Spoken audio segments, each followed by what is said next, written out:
आजकल एक किस्सा बहुत ज्यादा सुर्खियों में है और वह है पीसीएस अधिकारी ज्योति मौर्य और उनके पति आलोक मौर्य।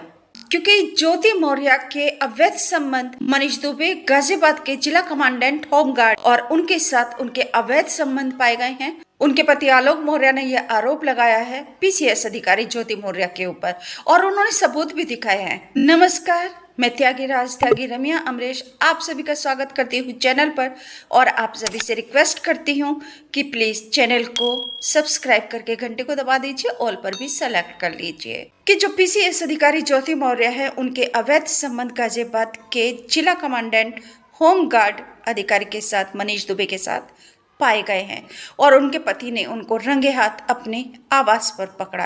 दरअसल पूरी कहानी इस प्रकार से है कि जो पीड़ित आलोक मौर्य हैं उनकी शादी पीसीएस अधिकारी ज्योति मौर्य के साथ सन 2023 में हुई थी 19 नवंबर को।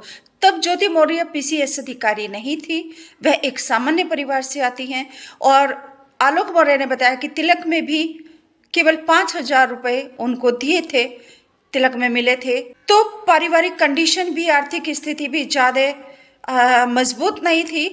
लेकिन ससुराल में आने के बाद ज्योति मौर्य ने पति से आगे पढ़ने की इच्छा जताई तो आलोक मौर्य ने उनको पढ़ाया। पति आलोक मौर्य ने अपने भाई, अपने पिता से सहयोग लेकर ज्योति मौर्य को पढ़ाया।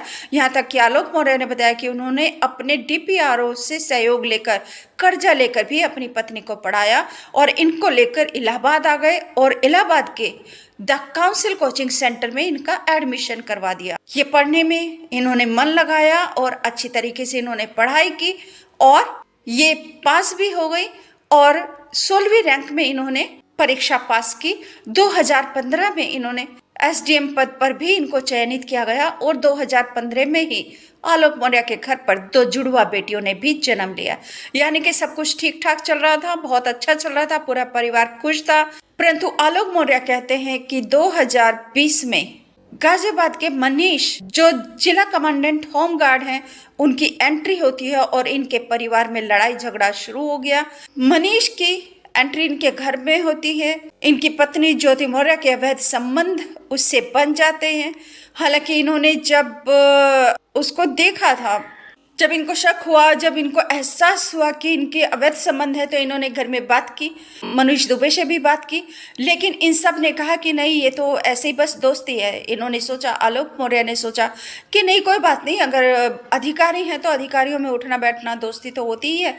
तो इन्होंने कोई इतना ध्यान नहीं दिया उस चीज़ पर। लेकिन हद तो तब हो गई जब 22 फरवरी को आलोक ने मनीष दुबे को अपनी पत्नी के साथ, या यूं कहे कि पत्नी को मनीष दुबे के साथ रंगे हाथ पकड़ लिया अपने ही सरकारी आवास पर।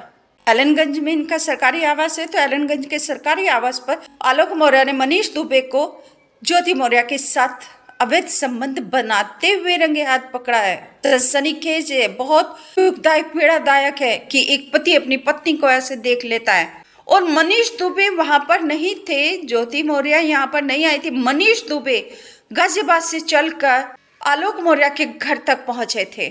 उसके बाद जो है सब लड़ाई झगड़ा होने लगा। ज्योति मौर्य और मनीष दुबे दोनों मिलकर आलोक मौर्य को धमकी देने लगे कि हम तुम्हारी नौकरी छीन लेंगे, तुम्हें सस्पेंड करवा देंगे, तुम्हें कहीं का नहीं छोड़ेंगे, तुम्हारी हत्या करवा देंगे, तुम्हारी जान ले लेंगे। तो ये सब हुआ और उसके साथ ज्योति मौर्य ने फिर इनसे कहा कि तुम हमसे तलाक ले लो, अब हम तुम्हारे साथ नहीं रहेंगे। और जब इन्होंने तलाक लेने के लिए मना कर दिया आलोक मौर्य ने, तो ज्योति मौर्य ने पति आलोक के ऊपर दहेज का मुकदमा भी डाल दिया। दहेज में 50 लाख कैश, एक गाड़ी और एक मकान दहेज मांग बताई गई है, जबकि तिलक में 5,000 देते हैं। पढ़ाई पति करवाता है अपने पिता, भाई और डीपीआरओ के सहयोग से उधार ले लेकर। लेकिन दहेज में इतना मांग दिखाते हैं। क्या ज्योति मौर्य के घर की इतनी आर्थिक स्थिति ऐसी थी? खैर, ये दूसरी बात है। परंतु अब बात जो है अब आलोक के जिंदगी के ऊपर आ गई है, क्योंकि उनकी जान को खतरा है। हालांकि जो आलोक है उन्होंने बताया है कि उन्होंने पुलिस थाने से लेके डीजीपी तक शिकायत की, लेकिन परंतु कहीं पर भी कोई सुनवाई नहीं हुई। हालांकि डीजीपी के यहाँ थोड़ा सा उन्होंने संज्ञान लिया, लेकिन परंतु कार्रवाई नहीं की गई। अंत में थक हार कर आलोक मौर्य ने डीजीपी के पास शिकायत की, कोई सुनवाई नहीं हुई। सुन लिया लेकिन कार्यवाही नहीं हुई। जब कहीं भी सुनवाई नहीं हुई तो आलोक मौर्य ने होमगार्ड के डीजी डी के मौर्य के पास आवेदन किया। डी के मौर्य होमगार्ड डीजी डी के मौर्य ने तुरंत संज्ञान लिया आवेदन पर और टीम गठित करके उन्होंने तुरंत कार्यवाही भी शुरू कर दी है। इलाहाबाद के डीआईजी मामले की जांच कर रहे हैं। अब देखना होता क्या होता है। मामला जो आलोक मौर्य है, उन्होंने पीसीएस अधिकारी ज्योति मौर्य का पूरा काला चिट्ठा सीएम यूपी योगी आदित्यनाथ को भेज दिया है। ज्योति मौर्य रिश्वत भी लेती थी। उन्होंने एक अपना टारगेट फिक्स कर रखा था कि महीने में 6 लाख रुपए उनको इकट्ठा करना है। वह पूरी उसका हिसाब किताब लेखा जोखा रखती थी और कोड वर्ड में उसको लिखती थी। ये डायरी जो लेखा जोखा, जो रिश्वत की डायरी है, रिश्वत लेन देन के हिसाब किताब रखने की जो डायरी है, आलोक मौर्य ने वह भी सीएम यूपी योगी आदित्यनाथ को भेज दी है और इस पर बहुत जल्द ही योगी आदित्यनाथ इस पर कार्रवाई लेंगे, ये सबको विश्वास है और आलोक मौर्य को न्याय मिलेगा। आप सभी से निवेदन है कि अगर आपको मेरा किया गया प्रयत्न अच्छा लगता है, प्रयास अच्छा लगा, तो आप प्लीज चैनल को सब्सक्राइब करके घंटे को दबाकर ऑल पर सेलेक्ट जरूर कर लीजिए। आपको और हमारा साथ हमेशा हमेशा के लिए बन जाएगा। नमस्कार।